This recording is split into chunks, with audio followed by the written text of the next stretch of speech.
주님께서 여러분과 함께 또한 사제의 영과 함께 마테오가 전한 거룩한 복음입니다. 주님 영광 받으소서. 그 무렵 예수님께서 배에 오르시자 제자들도 그분을 따랐다. 그때 호수에 큰 풍랑이 일어 배가 파도에 뒤덮이게 되었다. 그런데도 예수님께서는 주무시고 계셨다. 제자들이 다가가 예수님을 깨우며 주님 구해 주십시오. 저희가 죽게 되었습니다 하였다. 그러자 그분은 왜 겁을 내느냐? 이 믿음이 약한 자들아 하고 말씀하셨다. 그런 다음 일어나셔서 바람과 호수를 꾸짖으셨다. 그러자 아주 고요해졌다. 그 사람들은 놀라워하며 말하였다. 이분이 어떤 분이시기에 바람과 호수까지 복종하는가? 주님의 말씀입니다. 그리스도님 찬미합니다.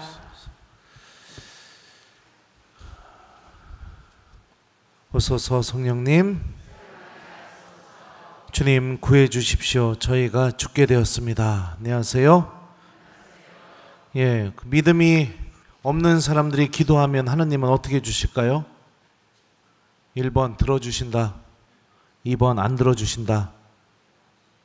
3번 모르겠다. 예? 들어주셔요? 예. 오늘 그 예수님이 마지막에 그 제자들에게 이런 말씀하셔요. 왜 겁을 내느냐?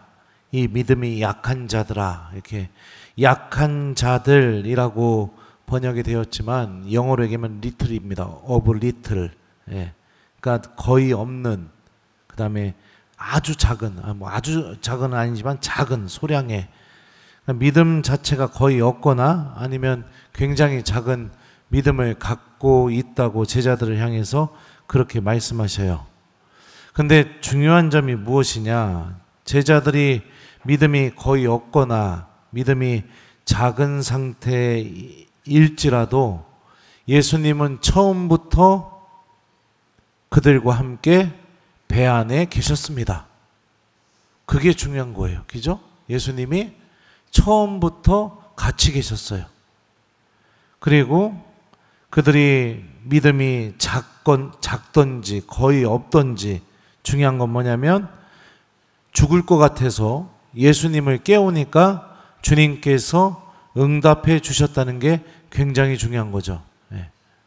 신앙생활 하다 보면 믿음이 크고 작고 이것도 아주 중요한 문제지만 더 중요한 문제는 뭐냐면은 내가 정말로 하느님의 은총이 필요한 순간에 하느님을 찾을 줄 아는 용기와 또 하느님을 찾기 위해서 기도할 줄 아는 그 선택을 할 수 있는 사람인가, 이게 정말로 중요한 겁니다. 아무리 믿음이 크다 하더라도 기도하지 않는다면, 아무리 산을 옮길 수 있는 믿음이 있다 하더라도 가장 절망적인 순간에 내가 주님을 찾으려고 시간을 마련하지 않는다면 아무리 그 큰 믿음이 무슨 소용이 있겠습니까? 예수님께서는 당신께 도움을 청하는 그 제자들의 그 호소를 물리치지 않으셨고 그들이 두려워하고 힘들어하고 공포를 느끼는 그 풍랑을 잠재워 주셨습니다. 우리들도 삶을 살다 보면 여러 가지 것들이 우리 마음 안에서 풍랑을 일으킬 때가 있습니다. 요동치고 어떻게 해야 될지 모르겠고 답이 없어 보이고 이렇게 했다가는 그냥 모든 게 다 망할 것처럼 느껴지고 그런 순간들이 다가올 때가 종종 있죠. 그럴 때 우리는 어떤 사람입니까? 그 풍랑만 바라보면서 내 힘으로 어떻게든 그거를 해결하려고 하는 사람인지, 아니면 그 풍랑을 바라보는 시선을 멈추고 내 영혼의 눈을 예수님께로, 이미 나와 함께 계셨고 그 풍랑 속에서도 이미 나와 같이 계시는 그 예수님을 바라보고 주님께 도움을 청할 수 있는 사람인지, 내 자신의 모습을 잘 들여다보면 어떤 사람인지를 알 수가 있을 겁니다. 신앙인이 정말로 주의하고 정말로 조심하고 경계해야 될 것은 어떤 것이냐? 절망적인 상황에 기도하지 않는 마음이 신앙인이 정말로 조심하고 경계해야 될 거예요. 가장 하느님의 도움이 필요한 순간에 하나님을 바라보지 않는 마음, 기도가 사라진 마음, 이게 정말로 조심해야 될 것이죠. 이 마음은 어떻게 사라지게 될까요? 평상시에 기도하지 않으면 이 마음도 사라지게 돼요.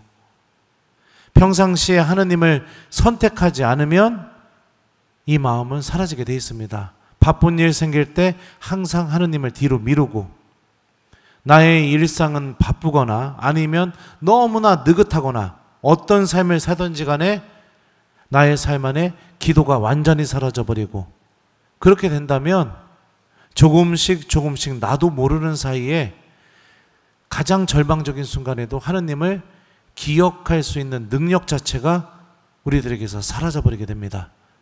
오늘 그 모습이 일독서에서 하느님께서 아모스 예언자를 통해 그 모습을 고발하셔요. 나 하느님이 소돔과 고모라를 뒤엎은 것처럼 너희를 뒤엎어버리리니 너희가 불 속에서 끄집어낸 나무 토막처럼 되었다. 그런데도 너희는 나에게 돌아오지 않는다.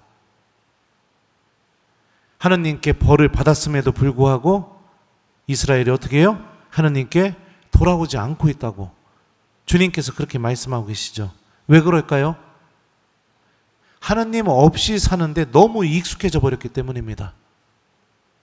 기도하는 것보다 돈을 불리고 돈의 힘을 믿는 것이 나에게 더 이롭고, 성체 앞에 앉는 것보다 집에서 누워서 드라마 보고 그냥 내가 하고 싶은 거 의미 없는 시간 보내는 게 나에게 더 유익하고, 미사에 오는 발걸음보다 들로 산으로 놀러 가는 그 발걸음이 나를 더 설레게 만들고 더 중요하고, 우리가 정말 성체 안에 살아계시는 예수님을 바라볼 수 있는 영적인 눈을 갖고 있다면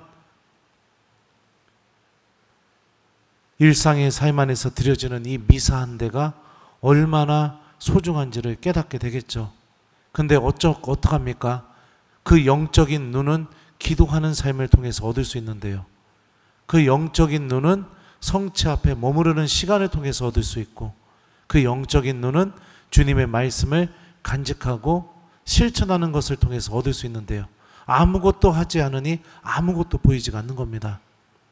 언젠가 여러분들에게 제가 한번 강론 때 얘기한 적이 있었어요. 2014년도인가 15년도인가 미넨 총기 난사 사건이 독일에서 벌어졌었습니다. 쇼핑몰에서. 그때 제가 A4지 하나 사러 갔다가 붙잡혀가지고선 그 쇼핑몰에서 4시간 넘게 갇혀있다가 나왔던 적이 있어요.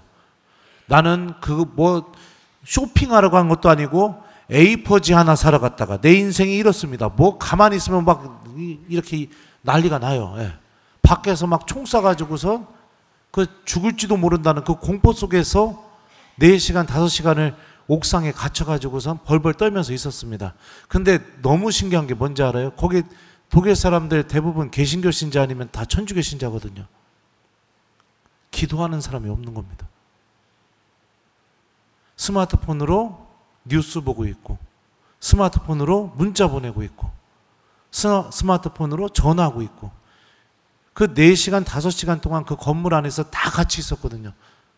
묵주 들고 기도하는 사람이 아무도 없는 거예요. 절망적일 때 하느님을 바라보는 능력을 잃어버리게 된 거죠. 사랑하는 우리 교우 여러분들, 우리는 이미 예수님과 함께 같은 배에 타 있는 사람들입니다. 여러분들이 풍랑을 겪으면 주님도 함께 그 풍랑을 겪어주십니다. 여러분들이 어려움이 있다면 주님도 그 어려움을 함께 겪어주셔요. 왜 예수님은 주무시고 계실까요? 당신을 바라보고 우리가 당신께 다가가서 당신의 손을 붙잡기를 기다리고 계시니까 마치 주무시는 것처럼 느껴질 겁니다. 한두 번 기도하는 게 아니라 이 어려움을 통해서 나의 삶이 하느님이 계시지 않으면 절대로 내가 내 힘만으로는 살아갈 수 없다라는 것을 지속적인 기도를 통해서 배워나가기를 하나님께서는 바라시기 때문에 내 어려움 속에서 주무시고 계시는 것처럼 느껴질 수가 있는 겁니다. 하지만 아주 지속적인 기도는요, 아무리 주무시고 계신 것처럼 느껴지는 그 하느님을 깨우는 힘을 분명히 가지고 있습니다. 지속적인 기도는요. 그리고 하나의 지향으로 아주 지속적으로 오랫동안 우리가 기도하게 되면 반드시 주님께서는 그 은총이 우리 안에서 이루어질 수 있도록 도와주시고, 그리고 우리가 하느님을 바라보면서 주님께서 이미 처음부터 나와 함께 계셨구나, 이 고백을 분명히 하게 만들어 주십니다. 저는 이것도 체험해 봤어요. 여러분들도 다 아시다시피 신학교 그만두려고 마음 먹고 2달 동안 매일 5분씩 성전에 들어가서 예수님한테 당신 살아계신 거나 느끼고 싶다고, 계시면 뭐라도 좀 보여달라고 매일, 시간이 중에 5분이었어요. 5분. 매일 5분 동안 2달 동안 그 5분의 성체조배를 통해 하나님이 살아계시다는 것을 체험하게 되었습니다. 힘들고 어려운 일이 있다면 하나님을 바라보십시오. 한 번만 바라보지 마시고 계속 바라보십시오. 주님께서 내 목소리를 들으시도록, 그리고 나의 기도가 잠자고 계시는 것처럼 느껴지는 그 하나님의 잠을 내가 깨울 수 있도록 지속적으로 주님께 매달리고 기도하는 삶을 선택하셨으면 좋겠습니다. 작은 믿음이어도 상관없습니다. 거의 없는 믿음이어도 상관없습니다.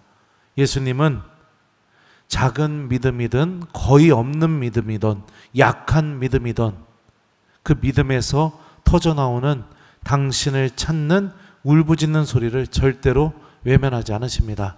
우리가 가장 경계해야 될 것은 믿음이 있으면서도 기도하지 않는 삶, 믿음이 있어도 하느님을 찾지 않는 삶, 믿음이 있어도 하느님께로 오려고 하지 않는 삶, 이게 우리가 정말로 경계해야 될 모습이라고 볼 수 있죠.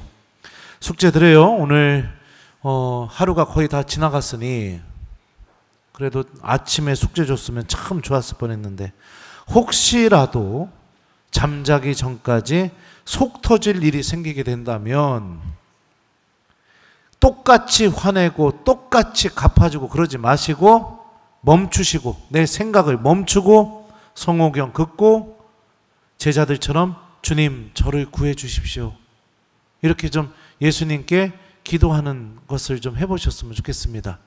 오늘 하루가 아직 많이 남았으니까, 물론 풍랑이 일으면 안 되죠, 여러분들 마음속에. 아니면 혹시라도 내 마음이 그냥 메말라 있는 것처럼 느껴지고, 그렇다면 오늘 주무시기 전에 성호경 한번 긋고 주님 저를 구해 주십시오, 이렇게 좀 예수님께 아주 짧게라도 기도해 봤으면 좋겠어요. 그래서 오늘 주무시기 전에 한 번만 우리 제자들이 예수님을 붙들면서 예수님을 깨웠던 이 말, 주님 구해 주십시오, 이거를 좀 한번 자기 전에 우리들도 성호경 긋고 해봤으면 좋겠습니다. 그 짝꿍이 있으면 십자고상 앞에 앉아서 짝꿍하고 둘이 큰 소리로 같이 해봐도 좋을 것 같습니다. 주님 구해 주십시오, 저희가 죽게 되었습니다. 예, 예수님은 우리들의 목소리를 반드시 듣고 계시고 응답하고 계시는 주님이십니다. 우리들의 기도를 통해 살아계시는 예수님, 아무리 큰 풍랑이 일어도 나와 함께 계시고 그 풍랑이 잠잠해지도록 해주시는 그 예수님을 여러분들도 만나는 신앙인들이 되셨으면 좋겠어요. 숙제는 오늘 자기 전에 성호경 한번 긋고 주님 구해 주십시오, 이렇게 한번 기도해 보기, 요거를 숙제로 드립니다. 주님 구해 주십시오, 저희가 죽게 되었습니다. 아멘.